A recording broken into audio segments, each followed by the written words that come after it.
దాని మీద యాక్షన్ తీసుకుంటాం. అది మళ్ళీ మన గ్రామంలో రాకుండా.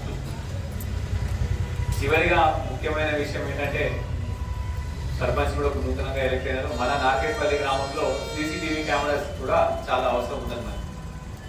చాలా వరకు దొంగతనాలు అవుతున్నాయి. అదేవిధంగా ట్రాఫిక్ వైలేషన్స్, ఈ మనం విజిల్, ఈ మానిటరింగ్ అంటే మన గ్రామంలో ఏమవుతున్నది ఇవన్నీ కూడా మనకు పర్ఫెక్ట్గా ఉండాలి, తెలవాలి అంటే కూడా మనకి సీసీటీవీ కెమెరాస్ ఉన్నాయి. సో సర్పంచ్ గారికి కూడా రిక్వెస్ట్ చేస్తున్నాను, మీరు మళ్ళీ ఎప్పుడైనా మీరు బడ్జెట్ ఉన్నప్పుడు తప్పనిసరిగా పోలీస్ డిపార్ట్మెంట్కి మీరు మీ గ్రామ పంచాయతీ బడ్జెట్ నుంచి కెమెరాస్ లాంటివి పెట్టిస్తే మాత్రం తప్పకుండా దొంగతనాలు ఇంకా తగ్గుతాయి. ఎందుకంటే ఇది హైవే మీద ఉంది కాబట్టి చాలా మంది వేరే రాష్ట్రాలకు వెళ్ళి లేకపోతే వేరే ఊళ్ళకి వెళ్ళి వచ్చేసి దొంగతనం చేసి పోయే పరిస్థితి ఉన్నది. సో మొన్న రీసెంట్ కూడా కొన్ని 38 కెమెరాస్ పెట్టించినాము. అదేవిధంగా హైవే మీద కూడా కొన్ని మనకి కెమెరాస్ అవసరం ఉంది. అట్లాంటివి కూడా ఏమైనా ఉంటే కూడా మీరందరూ వర్కౌట్ చేయాలి. సో ఇప్పుడు చాలా విషయాలు ఉన్నాయి, కానీ 2-3 విషయాలతో నేను ముగిస్తాను. కానీ ముగించే ముందు మళ్ళీ అడుగుతున్నాను, నార్కెట్పల్లి గ్రామాన్ని మనము హెల్మెట్ కంపల్సరీ గ్రామం చేద్దాం అవుతాం. మళ్ళీ ఇక్కడ చేద్దామని చెప్పేసి బైక్ లో చాలా మంది వచ్చి ఉంటారు. ఇప్పుడు బైక్ లో ఎంతమంది వచ్చారు? ఇప్పుడు చేయలేదండి, ఇంతేనా? మీతో నడుచుకుంటూ వచ్చిరా?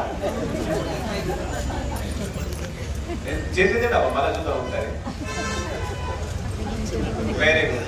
మరి ఇప్పుడు వచ్చిన వాళ్ళందరూ హెల్మెట్, ఎంతమంది హెల్మెట్ తెచ్చారు? ఎవరిదే? సో మీరు తెచ్చిరా? ఆయనకి ఒక షాల్ తీసుకురండి, ఆయనకి షాల్ ఉంటున్నాను. సో కమ్, మీ హెల్మెట్ తీసుకురావాలా? నిజంగా అబద్ధం చెప్తున్నా మాకు. తీసుకురండి.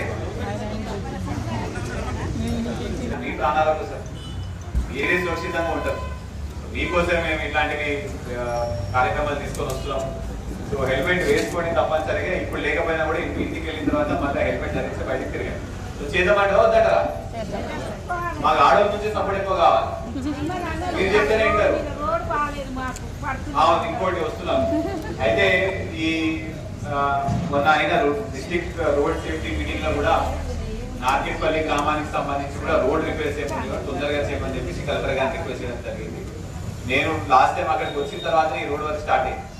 సో ఇప్పుడు మళ్ళీ ఈ 10 రోజుల్లో కూడా ఈ రోడ్ వర్క్ అంతా కూడా కంప్లీట్ చేస్తాం. మేము నార్కెట్పల్లి రోడ్ కూడా వీళ్ళకి వెరీ వెరీ క్లియర్. మన మీటింగ్ లో కూడా కలెక్టర్ గారి దగ్గర డిస్కస్ చేయడం జరిగింది. ఇంత మంచి అవకాశం ఇచ్చిన అందరికీ కూడా thank you very much. And helmet వేసుకొని వచ్చినందుకు కూడా మా తరఫు నుంచి డెఫినెట్లీ ఇస్తాం.